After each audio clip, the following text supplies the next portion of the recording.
Olá, eu sou a Ana Carolina. Estamos aqui para apresentar o seminário de processo fermentativo de queijo da disciplina de Tecnologia das Fermentações aplicada à área de leite e derivados, lecionado pela professora Miriam Pereira Rodaste no programa de pós-graduação em Ciência e Tecnologia do Leite e Derivados. O trabalho foi realizado pelos alunos Ana Carolina, Camila, Clérison, Gabriel, Kélvia e Vitória, que também realizará a apresentação desse seminário no decorrer do vídeo. O seminário consiste no processo fermentativo em queijos e o nosso estudo de caso relata sobre o estufamento tardio e precoce em queijos parmesão, em um laticínio localizado na cidade de Lima Duarte, na Zona da Mata, que realiza a produção do queijo Reino, Gouda, Brie e Emmental e o parmesão. Assim, começamos com uma breve introdução sobre as características do queijo parmesão e seu processo produtivo. O queijo parmesão possui o caráter internacional, com prestígio acumulado ao longo dos anos de tradição. Vem sendo feito há vários séculos na região da Lombardia, no norte da Itália. Pontos a se considerar na elaboração do queijo parmesão. Para elaborar queijos de qualidade não é tão difícil, quando se dispõe de equipamentos e câmeras adequadas, além de leite em boas condições microbiológicas e físico-químicas. O mais difícil em se tratando de queijos de longa maturação, como o parmesão, é a regularidade desse padrão de qualidade desejado. Podemos definir o queijo parmesão como um queijo de massa cozida, sem olhadura, de textura dura, sabor forte, baixo teor de umidade, textura granular, resultante da grande retirada do soro. Apresenta crosta espessa e normalmente é vendido na forma cilíndrica, variando seu peso entre 5 a 8 kg. O queijo acabado apresenta em média a seguinte composição: de 32 a 37% de umidade, de 22 a 24% de gordura, teor de sal variando entre 2 a 3,5% e o pH variando de 5,3 a 5,5.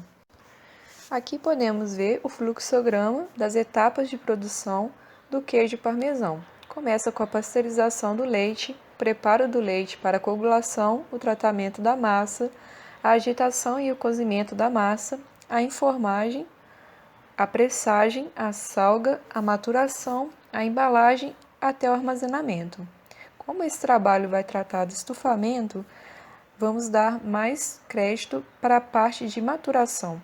A maturação consiste no período em que os queijos ficam armazenados nas câmaras específicas com temperatura e umidade controlada, e neste momento ocorrem alterações físicas, bioquímicas e microbiológicas, e tais processos modificam-se a composição química desses queijos, principalmente nos lipídios, açúcares e proteínas. Os principais processos que ocorrem durante o período de maturação dos queijos é a glicose, a lipólise e a proteólise, todas sendo fundamentais para a caracterização dos queijos. No Brasil, o queijo parmesão é comumente fabricado como leite pasteurizado, cujos padrões microbiológicos estão estabelecidos pela Instrução Normativa 51, que regulamenta a produção, identidade e qualidade do queijo. De acordo com a IN 51, a contagem de bactérias mesófilas deve ser igual ou inferior a 8 a 10 a quarta, coliformes termotolerantes não superior a 2 a 10 a 0 e máximo de 5 a 10 a 0 para coliformes totais e a ausência de salmonela em 25 ml no leite pós-pasteurização. Processo produtivo. A maturação na Itália, os queijos grana são curados por cerca de 1 ano, podendo chegar a 2 anos ou um pouco mais. No Brasil, menciona-se que 6 meses é o período mínimo de cura para se obter bom sabor e aroma. Há um tempo mínimo necessário para que as reações bioquímicas possam ocorrer. Deve-se considerar seriamente 2 fatores fundamentais: a temperatura de maturação, o teor de sal do queijo. Se o queijo é curado em temperaturas inferiores a 16 graus, O processo leva muito mais tempo e, neste caso, um queijo com 6 meses não terá nem a textura adequada e nem o sabor que se espera. Por outro lado, o teor de cloreto de sódio reconhecidamente afeta a proteólise no queijo e, se for muito elevado, retarda a essencial degradação da caseína, que confere ao queijo sua textura típica devido à sua considerável solubilização da massa. O ideal seria curar o queijo por no mínimo 12 meses, a 16 a 18 graus, e que este não apresentasse, quando novo, um teor de sal superior a 1%. Obviamente, com teor de sal mais baixo, torna-se ainda mais crítica a necessidade de se trabalhar com leite de boa qualidade microbiológica. A qualidade do leite é um fator crucial para este queijo de longa maturação. Não há como fabricar um bom queijo partindo-se de leite de má qualidade bacteriológica ou físico-química, ainda que hoje em dia existam processos de depuração física rápida do leite, como a degerminação ou a microfiltração. A eliminação pura e simples de micro-organismos não garante a pureza do processo de maturação, já que enzimas produzidas no leite antes daqueles processos seguem ali, resistentes à pasteurização, e assim vão causar sérios danos ao queijo meses mais tarde.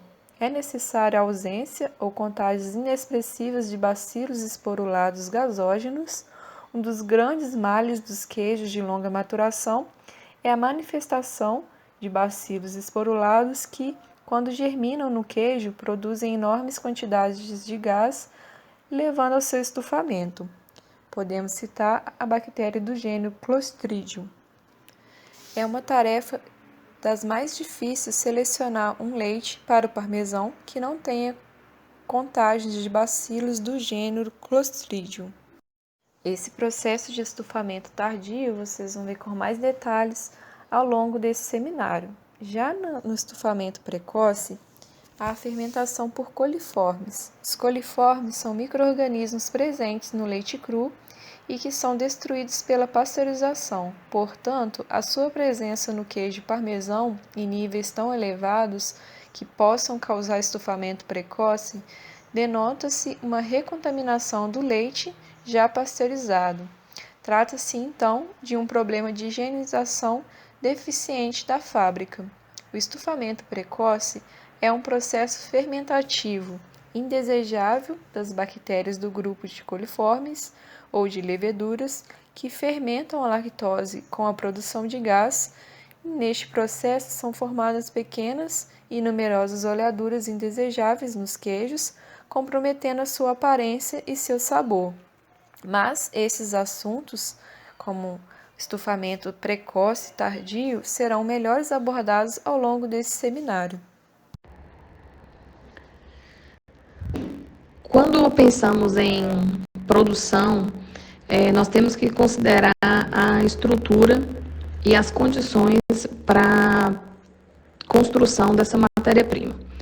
No caso aqui do leite, que é a matéria-prima que faz, né, os queijos, para a gente ter as condições adequadas para o desenvolvimento dos produtos, para que não tenham defeito, a gente tem que considerar desde a produção do leite, né, da vaca ali comendo capim, a estrutura que é esse pasto, a quantidade de matéria orgânica que ela vai conseguir ingerir desse pasto, dos resíduos que esses animais também vão gerar. Toda essa estrutura ela tem que ser condicionada de uma forma para ter tanto o bem-estar animal quanto uma matéria-prima de qualidade.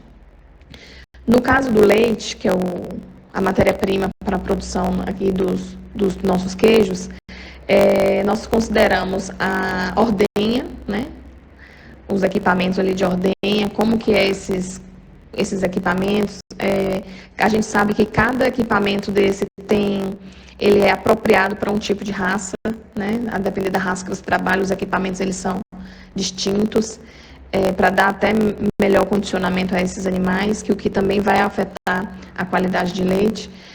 O armazenamento, como que esse leite vai ser armazenado as construções de forma geral, tem ar, não tem ar, tem sol, pega sol. É importante ela pegar o sol da manhã, ficar num posicionamento que pega o sol da manhã e o sol da tarde, porque o sol a gente sabe que é um fator que ajuda na limpeza desses equipamentos, mas ao mesmo tempo não pode pegar sol direto, porque vai ali interferir na qualidade do trabalho do ordenhador, né, de tomar esse sol direto.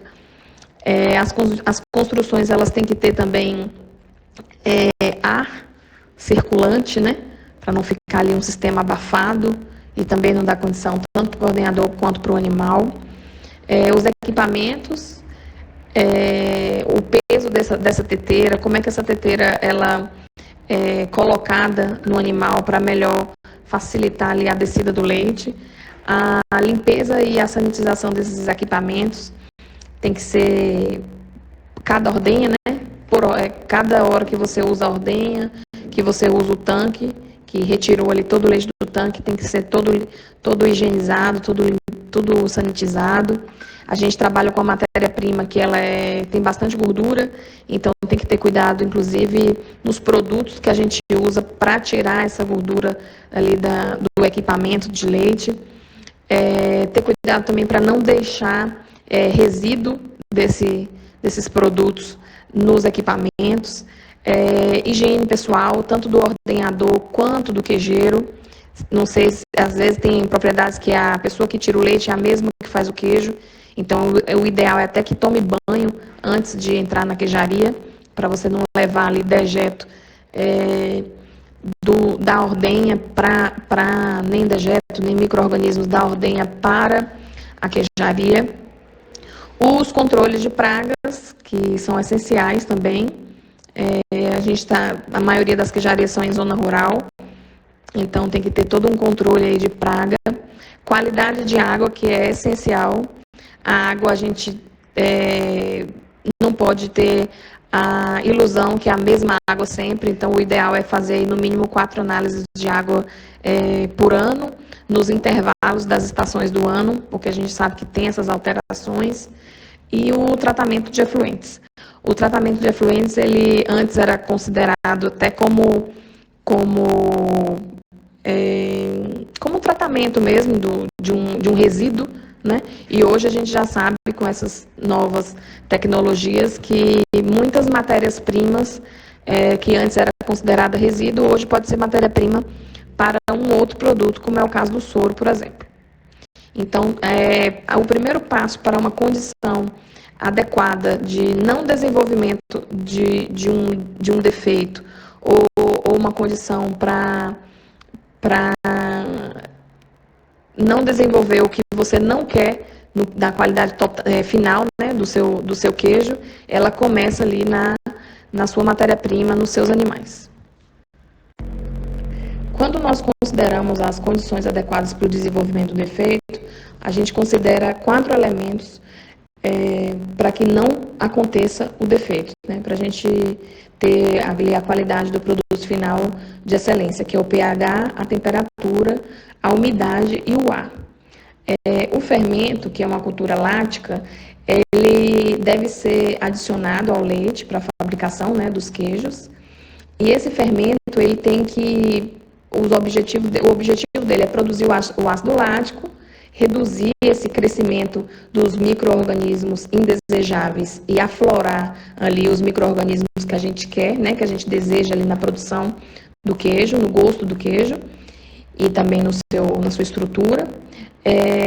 Então, esse ácido lático, ele vai reduzir o crescimento desses micro-organismos indesejáveis pelo abaixamento do pH. Então, quando a gente controla ali o pH, a gente tem condição de saber como que está a ação desse ácido lático na receita do queijo. Para desenvolver também uma pequena acidez que vai aumentar o poder da coagulação do coalho, o fermento também ele vai ajudar aí na formação, né, dessa coagulação. É super importante ter uma coalhada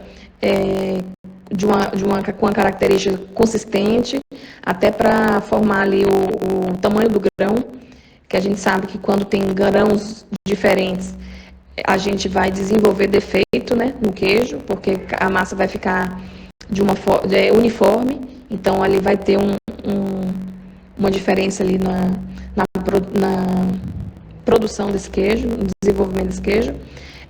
O fermento também ajuda a desenvolver o sabor desse queijo durante a maturação, então é importante que ele percorra ali todo o processo de uma forma controlada, né? Sempre controlando o pH, a temperatura, a umidade e o ar. Para a fabricação do queijo parmesão, a gente utiliza as bactérias lactobacillus, né, helvéticos. Algumas receitas gostam de trabalhar também com os bulgáricos. E alguns outros usam soro fermento também para aumentar ali aquela característica do lugar. Esses micro-organismos, eles são classificados como termófilos, que a temperatura de crescimento deles gira aí em torno de 45 graus. E começa, né, o start dele é com 38 graus. E a quantidade, né, que é adicionada do fermento geralmente uma relação de 1% ali a 1,5%. Depende da receita ou da quantidade de leite e da receita que cada pessoa gosta de trabalhar ou quer atingir ali no seu gosto do seu produto final. Lembrando que não pode muito elevar essa quantidade de fermento usado para não dar prejuízo no pH, na temperatura, na umidade e do queijo, e isso vai interferir no sabor e no resultado do produto final. Não diferente da ordenha, a gente tem que considerar também condições ideais na fabricação ali dentro da queijaria. Muitos laticínios não têm a condição de ter essa preparação do leite, porque compra, né, leite de outros produtores. Hoje, graças a Deus, as pessoas já estão entendendo que é importante trabalhar com boas práticas de agropecuárias com esses produtores, porque o rendimento ali do seu produto final, ele depende da matéria-prima. Então, muitas empresas já estão aí investindo em boas práticas agropecuárias, além de boas práticas de fabricação. Então, a gente sabe que a falta de higiene dos utensílios, os equipamentos, né, a contaminação cruzada, o uso de alimentos contaminados, de matéria-prima de baixa qualidade, a exposição prolongada desses alimentos ali na bancada, com a temperatura inadequada, tudo isso são condições adequadas para o desenvolvimento do defeito de um queijo. Então, todas essas condições, essa condição de fabricação, ela tem que ter ali no uso, né, mesmo da fabricação, as boas práticas de fabricação, todos esses POPs, esses MIPs, essas receitas, tudo de uma forma que seja sempre constante e independente da pessoa que esteja fabricando no dia, ela tem que ser sempre de forma igual. Então, é extremamente importante esse uso das boas práticas de fabricação para evitar aí o desenvolvimento de um defeito de um queijo. O estufamento precoce não é olhadura, a gente tem até no mercado aí produtos que são chamados de rendados, né, que é o estufamento precoce. Algumas pessoas até pedem esses produtos, o consumidor até pede esse produto no mercado. Eu quero aquele queijo rendado, sem saber que esse queijo é um queijo com defeito e muitas vezes aí até com alguns patógenos prejudiciais, que prejudicam, né, são prejudiciais à saúde. Para evitar esse estufamento precoce, a gente tem que trabalhar com o uso de um fermento de boa qualidade, com maior controle da qualidade, né, em toda a cadeia do leite, tanto dentro da produção do leite na fazenda, quanto dentro do laticínio. A detenção e a remoção dos possíveis biofilmes presentes nos equipamentos. Biofilme é aquela partezinha ali que às vezes não limpa direito o equipamento e vai formando ali a gordura e a proteína vai juntando e vai formando esse biofilme nos equipamentos, a conferência do bom funcionamento do pasteurizador, quem trabalha com pasteurização, adequação e confirmação das boas práticas de agropecuária e as boas práticas de fabricação e de higiene como ferramenta mesmo da qualidade. Esse queijo, eu vou citar mais à frente alguns exemplos, né, dos estufamentos visualmente, e todos esses defeitos eles são possíveis de não acontecer usando de boas práticas tanto a de agropecuária quanto a de fabricação. O estufamento tardio, as condições adequadas para o desenvolvimento desse defeito, uma silagem de má qualidade. Então, assim, para evitar eles, a gente tem que trabalhar sempre com uma silagem de boa qualidade. Os produtos de queijo de leite cru, eles não podem esperar muito tempo para poder fazer esse produto. Assim que ordenha a vaca, tem ali um máximo de 2 horas para poder começar essa fabricação. O resfriamento imediato do leite, para quem não trabalha com leite pós-ordenha, ele tem que ser, o resfriamento tem que ser imediato. Algumas fazendas já usam até daquele resfriador de placas que já sai direto da ordenha e já passa ali num resfriador de placas, que é tipo uma serpentina de cerveja, e passa ali naquele resfriador e já cai no tanque gelado. Isso facilita o resfriamento imediato. A manutenção da temperatura até o momento do tratamento térmico. Então, assim, esse trabalho de, por exemplo, transferir leite gelado da fazenda para a queijaria, como que é esse transporte, se é com equipamento refrigerado, se não tem que ser o mais rápido possível para não afetar aí esse resfriamento. Limpeza e desinfecção efetiva dos equipamentos utilizados na produção, tanto da coleta quanto do transporte do leite. E, de novo, controlar as boas práticas agropecuárias e as boas práticas de fabricação. Assim, e se atentar ao psicotrófica. A gente sabe que, geralmente, quem trabalha com leite resfriado e depois vai esquentar, a gente tem que ter cuidado para não estar selecionando as psicotróficas. Então, a gente tem que também estar atento a essa produção de leite, esse uso, né, do leite sempre gelado, não trabalhar com leite cru imediatamente pós-ordenha, para a gente não fazer essa seleção das bactérias psicotróficas. Eu coloquei 4 exemplos de queijo. Esse queijo do lado direito abaixo é um queijo emmental. Isso é um queijo que uma olhadura que a gente deseja, né, no queijo, é uma característica desejável, uma propiônica desejável. Essa propiônica nesse queijo, ela não é defeito. Se fosse, por exemplo, num queijo frescal ou num queijo parmesão, ela seria defeito. Então, tem algumas características que elas são defeito em algum queijo, porque ela não é uma característica desejada. Por exemplo, um queijo de mofo branco, como um camembert, não pode ter um mofo azul, porque esse não é uma característica que ela vai afetar a saúde da pessoa, mas ela não é uma característica desejada naquele produto, então ela é um defeito. Então, esse queijo, o de baixo aqui da direita, ele é um queijo emmental, e essa propiônica é uma característica desejada. O queijo da direita acima é um queijo com estufamento precoce, é o que a gente chama de queijo rendado, é um defeito, e também pode ter, na maioria das vezes, tem patógeno, então ela vai causar, inclusive, mal para a saúde, se você consumir esse produto. O queijo da esquerda é um estufamento tardio e também é defeito em qualquer característica. E o queijo da direita abaixo é um queijo fresco, um queijo Minas frescal, que ele foi mal prensado. Que isso aqui é defeito de prensa ou defeito de temperatura, um queijo quando você coloca a massa fria, para juntar ali a massa fria, né? Ela não e aí ela não junta de uma forma uniforme. É um defeito, mas não é prejudicial à saúde. Então, a gente tem produtos que os queijos de cima, eles têm, eles têm patógenos e eles têm defeitos. E os queijos de baixo, o primeiro queijo não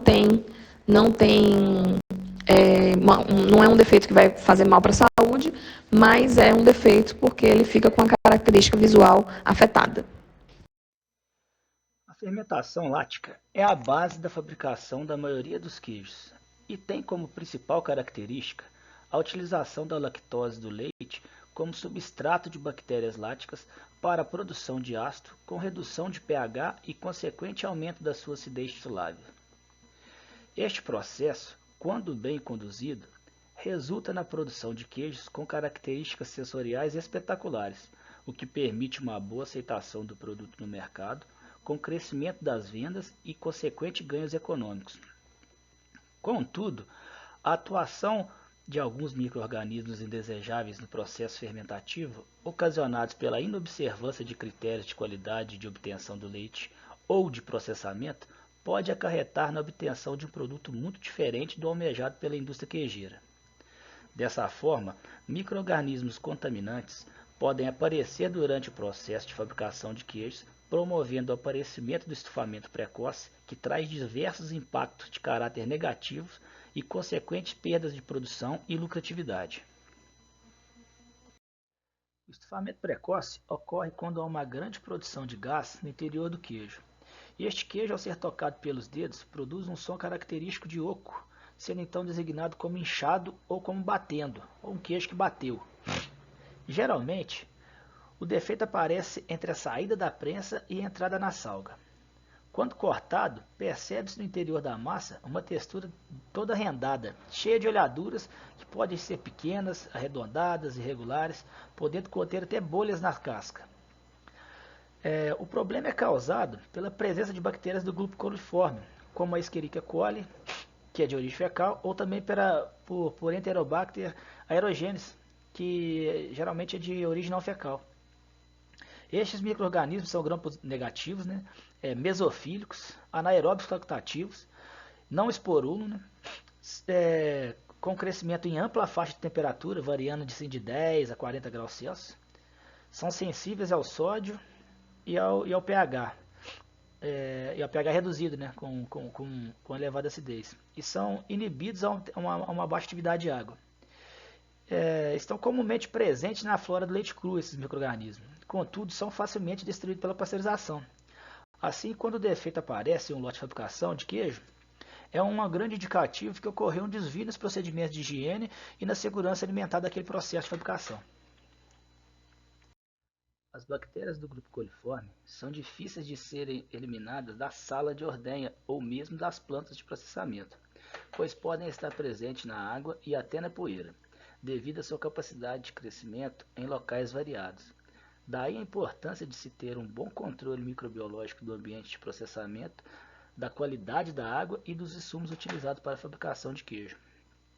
É importante destacar que somente a presença da bactéria do grupo coliforme não é indicativo de que haverá um processo de fermentação precoce em um lote de queijo específico.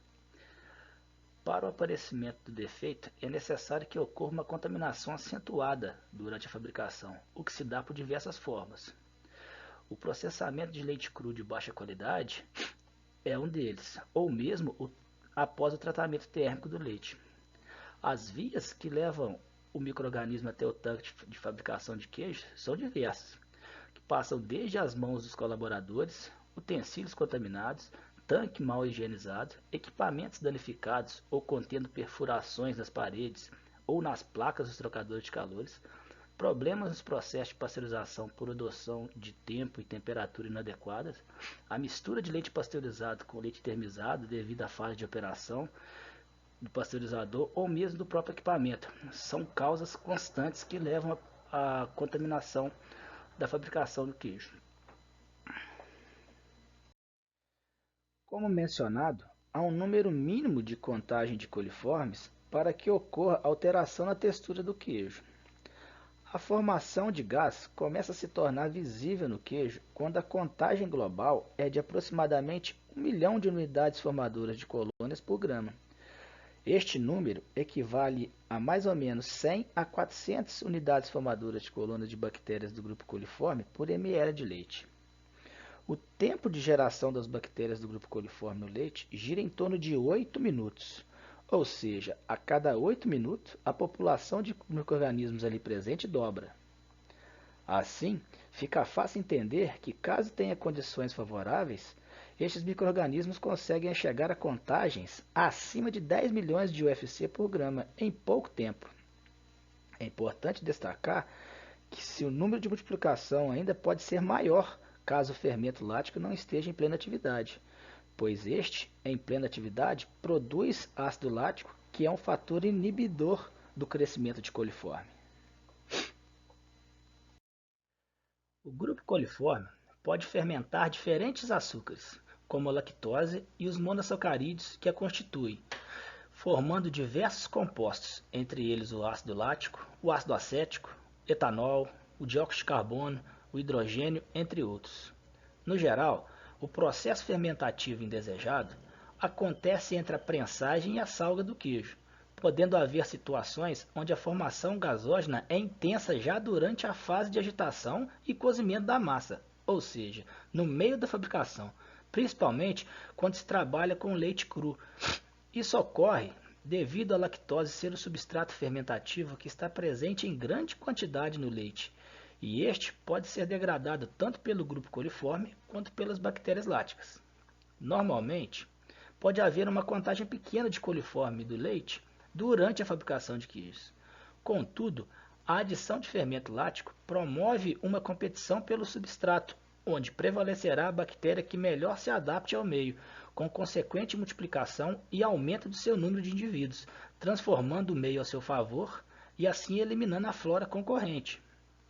No geral, para a fabricação de queijos como o parmesão, deve ser adicionado fermento em plena atividade, ou seja, que contenha mais de 500 milhões de unidades formadoras de colônia por ml, de bactérias láticas que são responsáveis por promover uma acidificação do meio e redução do pH, devido à conversão da lactose em ácido lático, que ajuda a inibir outras cepas, como as do coliforme, se essas estiverem presentes.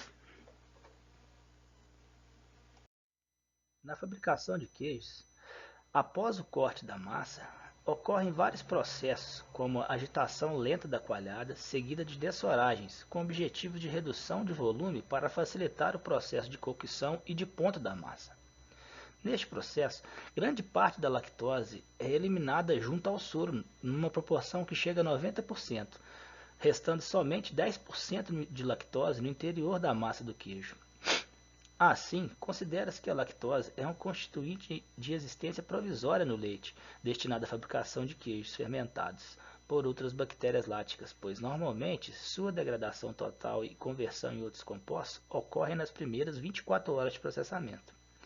Este é um dos motivos da quase inexistência da presença de coliformes em queijo de longa maturação, pois a fonte de carboidrato necessária para sua proliferação já não se encontra presente nos queijos com mais de 3 dias de fabricação. As formas de prevenção e combate das fermentações indesejáveis, como estufamento precoce, passa pela melhoria da qualidade do leite, principalmente quando se trabalha com matéria-prima in natura, como no caso da produção de queijos artesanais. Passa também pela pasteurização eficiente do leite, pela higiene e sanitização de equipamentos e utensílios, pela higiene e saúde dos colaboradores, pela utilização de equipamentos em ótimo estado de conservação, juntamente com a correta seleção dos ingredientes aplicados no processo. Um fator importante está na realização de uma perfeita triagem do leite a fim de evitar a presença de antimicrobianos. É importante destacar que os antimicrobianos agem melhor contra as bactérias do fermento lático do que contra os micro-organismos do grupo coliforme. Este fármaco, quando presente, irá selecionar o grupo coliforme, o que certamente causará a fermentação precoce do queijo fabricado. Assim, está disponível no mercado testes para a detecção da presença desses fármacos no leite, com custo variado. Contudo, existem diversas possibilidades, como a adoção de técnicas simples, como é o caso da lactofermentação, onde amostras de leite são incubadas a 36 graus Celsius por 24 horas, para a avaliação da formação ou não dos coágulos, o que pode ser de grande valia e ajuda durante a escolha do leite destinado para o processo produtivo. Este foi um breve relato sobre o processo de fermentação precoce na fabricação de queijos. Bom, pessoal, meu nome é Kélvia e eu vou estar dando continuidade aí ao nosso seminário, apresentando um pouco sobre o estufamento tardio do queijo parmesão. Bom, o estufamento tardio é um defeito grave que ocorre na produção de queijos, né, estando associado a micro-organismos ocorrendo durante o processo de maturação. Tem um grande impacto na indústria de laticínios, acarretando aí em perdas econômicas. Os queijos artesanais que apresentam esse estufamento tardio, nele contém trincas internas, podendo apresentar áreas descoradas e macias, um odor e sabor anormais, principalmente um sabor de ranço. Essas alterações são resultantes do processo fermentativo indesejável, por meio da fermentação do lactato e da glicose presentes no queijo.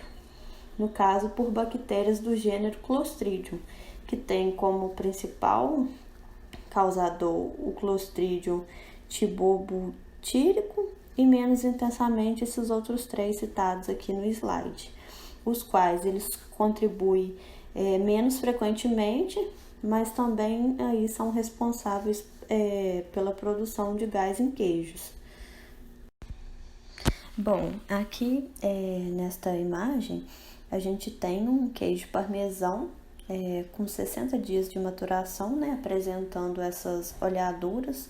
No caso, dá para ver bem visualmente a presença dessas trincas externas aí, que são causadas pelo estufamento tardio.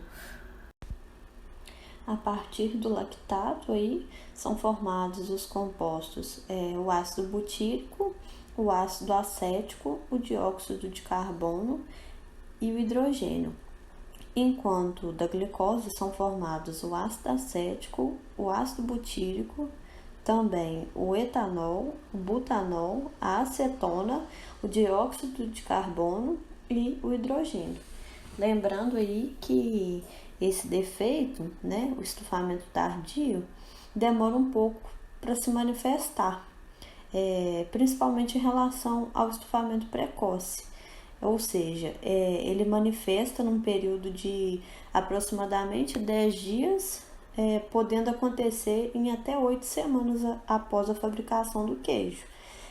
Aí pode aparecer na câmara de maturação, no ponto de venda do produto ou então na casa mesmo do consumidor, quando o produto está ali para ser consumido. Lembrando aí que somente após esse período que eu falei atrás, acima de 10 dias, né, que na massa do queijo são criadas as condições favoráveis à germinação dos esporos, como por exemplo um ambiente anaeróbio, a presença de peptídeos, né, de baixo peso molecular, e o centro do queijo ainda é desprovido de sal. Com isso, nesse período, os esporos germinam e suas células vegetativas vão se multiplicar, produzindo assim o dióxido de carbono, o hidrogênio e os produtos de proteólise, de odor e gosto extremamente desagradável. Portanto, o estufamento ele é causado pelo acúmulo, né, do hidrogênio, que não é solúvel em água, onde abre verdadeiras crateras na massa do queijo.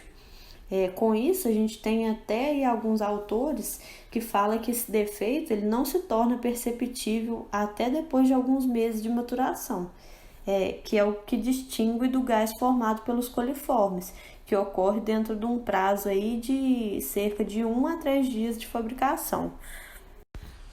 E com isso, tem alguns pontos de contaminação aí, né, durante a produção desse queijo parmesão que a gente deve se atentar.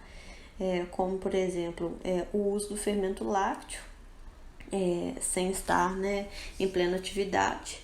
No caso, esse fermento lático vai estar ativo e serve como concorrente à carga contaminante, metabolizando assim a lactose, no caso, né, do estufamento precoce, e o lactato no caso do estufamento tardio, mais rapidamente, né, impedindo essa produção de gás aí, para que ela ocorra. Tem também a contaminação pelo pasteurizador, né, que os defeitos causados nesse processo de pasteurização são pontos graves de contaminação, né?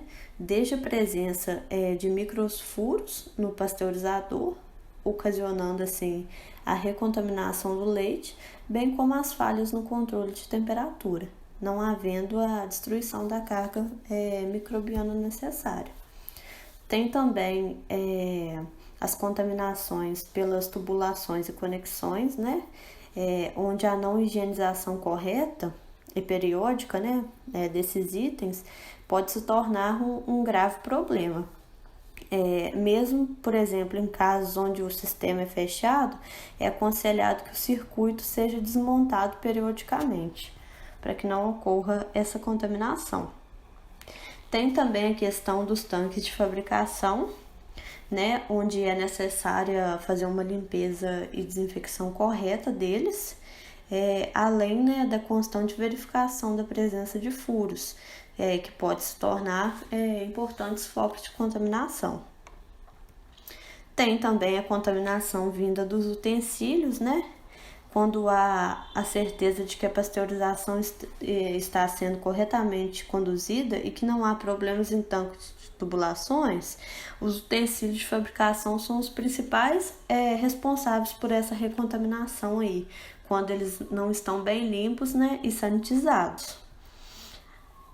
Muito importante também a questão da higiene pessoal dos funcionários, né, que é de extrema importância aí, a observação das boas práticas higiênicas, né, por quaisquer pessoas que participem do processo de fabricação do queijo, e principalmente pela qualidade microbiológica do leite, né, que se tratando do estufamento tardio, esse problema está intimamente ligado à presença de bactérias esporuladas, né, do grupo butírico, dos Clostridiums. Essas bactérias resistem à temperatura de pasteurização, né, permanecendo assim no leite até o tanque de fabricação. Meu nome é Vitória e eu vou falar sobre o Clostridium tirobutírico. Como dito anteriormente, o Clostridium tirobutírico tem sido apontado como o principal agente causador do estufamento tardio. Ele é uma bactéria gram-positiva e não é patogênico para o homem e nem para os animais. E ele apresenta como característica a forma de bastonete e ele se desenvolve em ambientes anaeróbicos. Sua temperatura ideal de crescimento fica entre 32 a 37 graus, mas ele também pode se desenvolver em temperaturas de 8 a 42 graus e ambientes com pH entre 6,8 e 7. Essas bactérias também são formadoras de esporos. Esses esporos são responsáveis pela sua resistência em diferentes condições, permitindo que essas bactérias sobrevivam em ambientes com a presença de oxigênio, em elevadas temperaturas e com escassez de nutrientes. Fontes possíveis de contaminação do leite por esporos de Clostridium tirobutírico. Essa contaminação pode vir da poeira, da água dos bebedouros dos animais ou da água da fábrica, da terra, de material fecal, da mão e hábitos do ordenhador, da forragem fresca e da silagem mal fermentada utilizada na alimentação dos animais. Grande parte dessas fontes chegam ao animal e contaminam a sala de ordenha ou podem até contaminar a fábrica. Assim, os esporos do Clostridium são transferidos para o leite, resultando em um leite de baixa qualidade e sucessivamente contaminando seus derivados, levando ao surgimento de defeitos no queijo. Bom, vale destacar que já foi comprovado que a principal fonte de contaminação por Clostridium tirobutírico no leite vem da utilização da silagem na alimentação dos animais. As espécies de Clostridium são comumente encontradas no esterco, no solo, no ar e na forragem. E a partir do contato da forragem, que é utilizada na produção da silagem, com esses ambientes, é que começa a ocorrer a sua contaminação. A má fermentação e diversos outros fatores favorecem a germinação dos esporos do Clostridium tirobutírico e sua consequente multiplicação e sobrevivência em ambientes aeróbicos. Quando o produtor alimenta seus animais com esta silagem infestada com esporos de Clostridium tirobutírico, esses esporos passam pelo seu sistema digestivo e acabam nas suas fezes. Assim, durante a ordenha feita sem a devida higienização, é que ocorre a contaminação do leite. Clostridium tirobutírico no leite. A quantidade necessária de esporos do Clostridium tirobutírico para causar o estufamento tardio nos queijos pode variar de 100 a 5.000 esporos por litro de leite. Porém, é mais comum uma quantidade entre 500 a 1.000 esporos por litro de leite. Quando o leite é destinado à produção de queijo, os esporos se mantêm ativos durante a pasteurização e coagulação do leite. Mais tarde, após cerca de 10 dias de maturação, os esporos dos clostrídeos começam a germinar e a realizar a fermentação butírica, que é a causa do estufamento tardio. Essa mesma fermentação também pode ser realizada por outras bactérias. E isso ocorre nesse período porque a massa do queijo apresenta as condições mais favoráveis para o seu desenvolvimento. É importante destacar que é necessária a existência de um ambiente adequado para a germinação dos esporos dos bacilos butíricos no interior do queijo, o que está relacionado a diversos fatores. Entre eles temos o sal.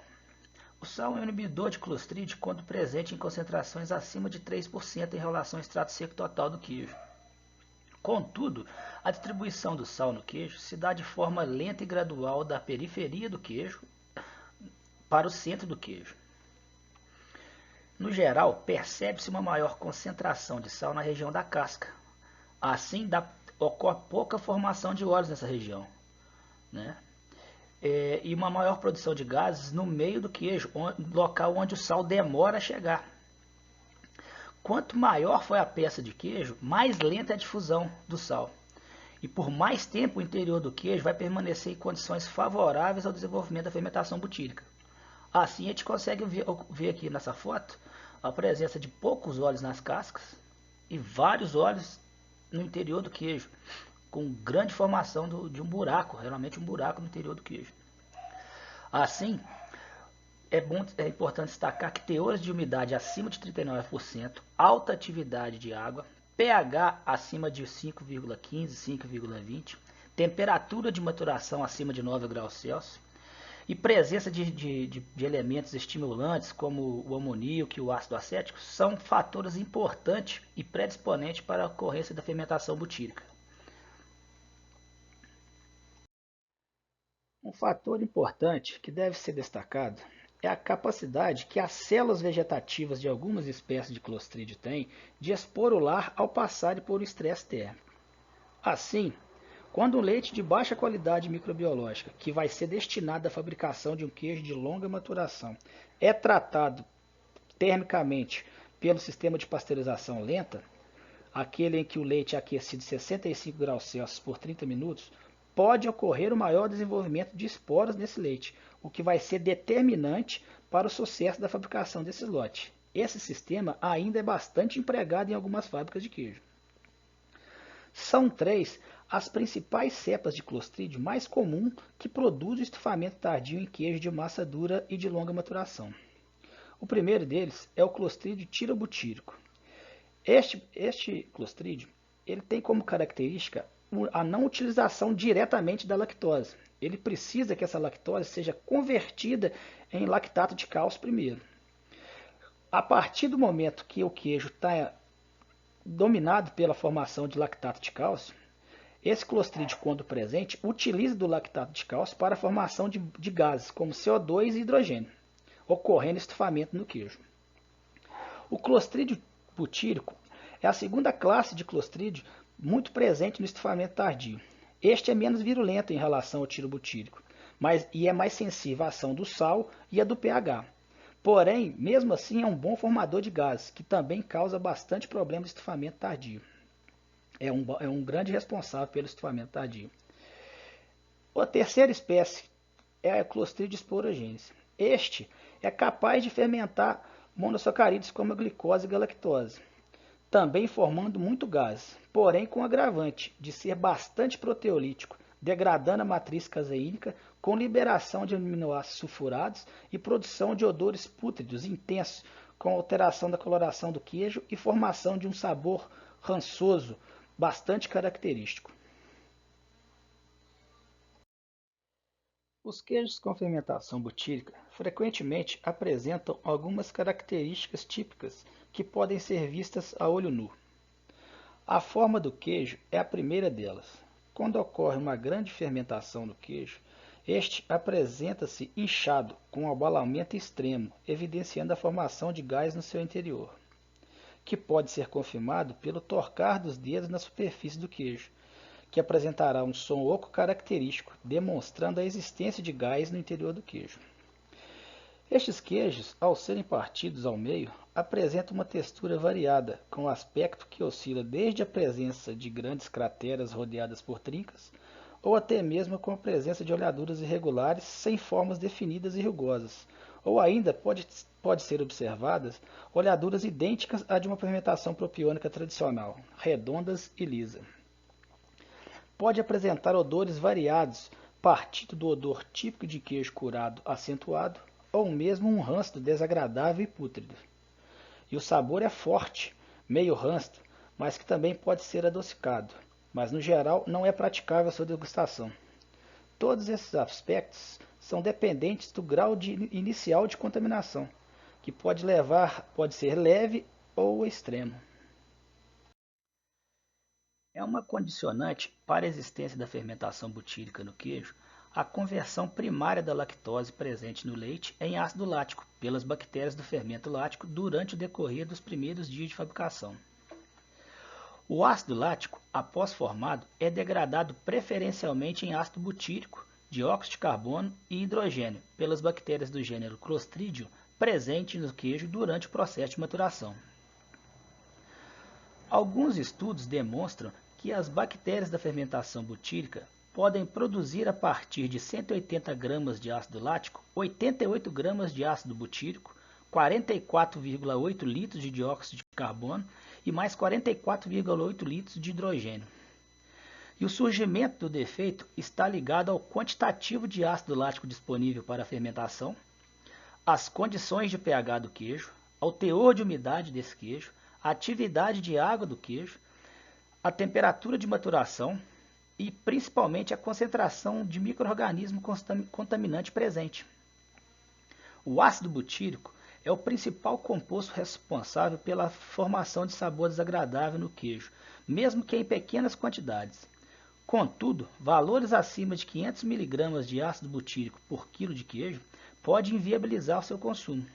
A quantidade de dióxido de carbono pode não ser o suficiente para causar estufamento no queijo devido à sua solubilidade em água. Porém, o hidrogênio formado pode produzir um grande estufamento, pois o gás não é solúvel em água e sua produção é descontrolada nesse tipo de fermentação, o que leva a elevadas perdas de produto.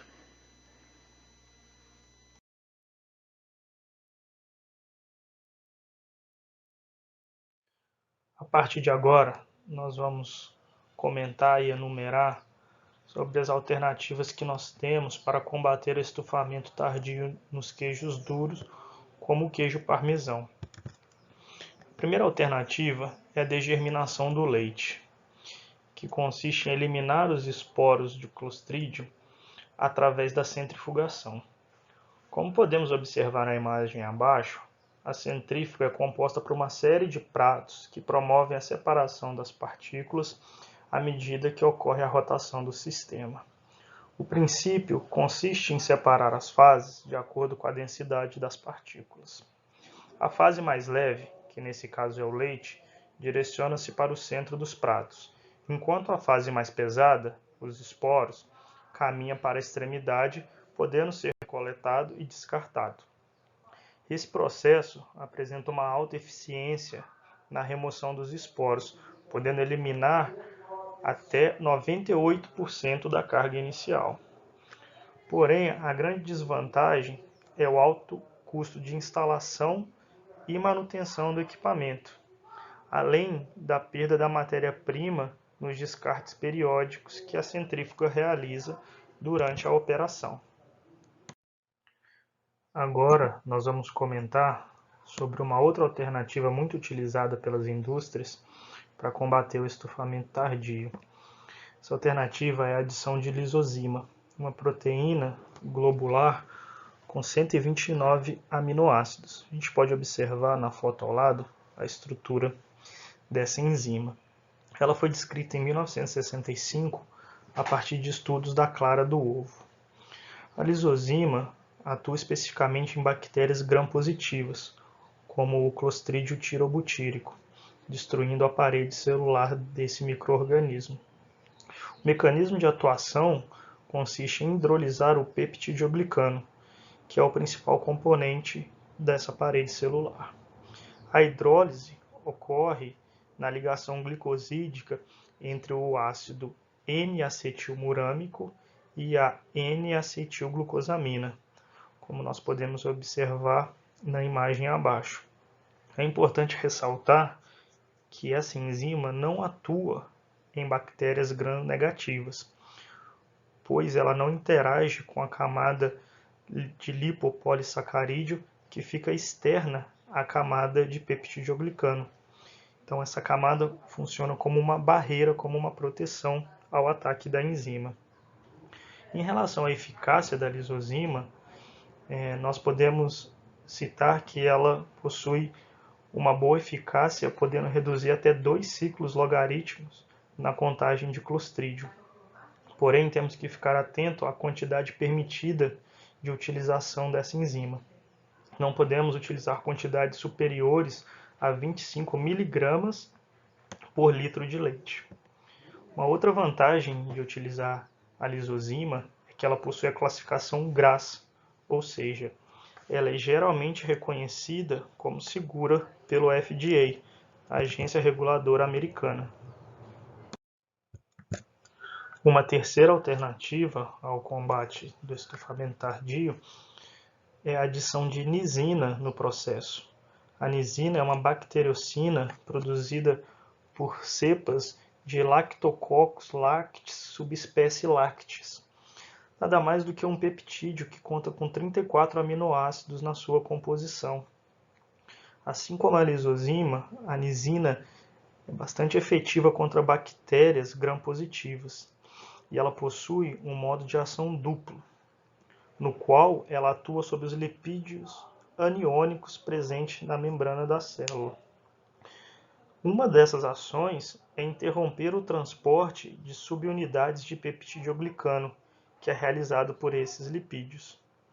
Em paralelo, ela realiza uma outra ação que é interagir com esses mesmos lipídios e formar poros na membrana. Esses poros aumentam a permeabilidade da célula e acaba gerando lise da mesma. Vale ressaltar uma propriedade muito notável da nisina também, que é a sua estabilidade ao calor. Ela suporta autoclavagem de 121 graus por 15 minutos em pH 2,5, sem sofrer perda de atividade. Porém, em pH 5, ela já, sob as mesmas circunstâncias, ela perde 40% da atividade e acima de 6,8 ela perde 90%. Portanto, para empregar a nisina, é importante conhecer a característica e principalmente o pH do produto em questão. Assim como a lisozima, a nisina também possui um limite máximo de utilização, que nesse caso é 12 mg por quilo de queijo. Por último, a gente pode também enumerar que a nisina ela possui o status GRAS. Agora nós vamos falar de uma técnica que foi muito empregada no passado, porém ela vem caindo um pouco em desuso com a evolução da tecnologia e de outras alternativas que nós já comentamos, que é a utilização de nitrato de sódio ou nitrato de potássio para o combate ao estufamento tardio. A utilização de agente oxidante, como o nitrato de sódio, tem o objetivo de abaixar o potencial de óxido-redução do sistema, e isso impede a germinação dos esporos. Esse fenômeno ocorre através da redução do nitrato a nitrito, pela presença da enzima xantina oxidase. Essa é uma enzima presente na membrana do glóbulo de gordura. Porém, sabemos que o queijo parmesão possui teor reduzido de gordura. Então, a utilização do nitrato acaba não sendo tão eficaz como em outros tipos de queijo. Além disso, essa técnica apresenta resultados bastante irregulares, pois é muito dependente de fatores do meio, como o pH, o teor de sal e a própria umidade do queijo. Outro fator que precisa ser levado muito em consideração é a possibilidade de conversão de nitrato em nitrosamina, que é uma substância altamente cancerígena. Portanto, precisa ficar muito atento ao limite máximo de utilização dessa substância. Para os nitratos, 20 gramas por 100 litros de leite. Agora vamos falar da técnica mais eficiente, que é a melhoria da qualidade do leite. Apenas um programa sólido e de longo prazo garante um combate efetivo a contaminações por esporos butíricos. Esse programa requer um bom serviço de campo, com assistência técnica e orientação ao produtor para que as boas práticas agropecuárias sejam implementadas de forma efetiva. 2 pontos precisam ser observados com atenção. O primeiro é a condição da sala de ordenha e a higiene do processo, pois é sabido que os esporos circulam facilmente pelo ar. O segundo ponto é a silagem, que deve ser fermentada de forma adequada até atingir o pH ideal, que irá protegê-la de contaminação por Clostridium. Por fim, o leite deve passar por análises periódicas com o objetivo de quantificar e monitorar a presença de micro-organismos que não são desejáveis ao processo produtivo. Agora que já conhecemos as principais técnicas utilizadas para combater o estufamento tardio, vamos discutir como que o laticínio em questão conseguiu sanar os estufamentos e as reclamações que estavam ocorrendo. É sabido que uma baixa quantidade de esporos já é suficiente para causar o problema. Portanto, as indústrias trabalham para reduzir ao máximo essa contagem. Com base nisso, é possível perceber que a utilização de apenas uma técnica não é suficiente. Como falamos, é primordial a melhoria da qualidade do leite e que ela seja trabalhada continuamente. Então, esse foi o principal ponto que o laticínio atacou e obteve resultados extraordinários segundo a equipe. Porém, não é algo fácil nem rápido de ser implementado. O segundo ponto destacado é a aquisição da degerminadora, que, apesar de onerar os custos, se mostrou muito eficiente.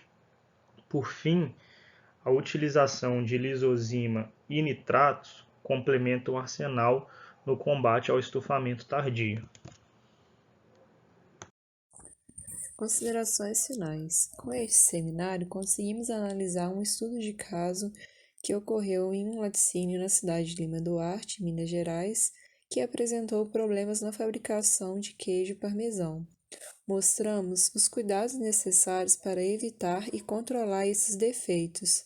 Enfim, conseguimos adquirir conhecimentos sobre o processo fermentativo desses queijos. Segue as referências utilizadas para a elaboração desse seminário.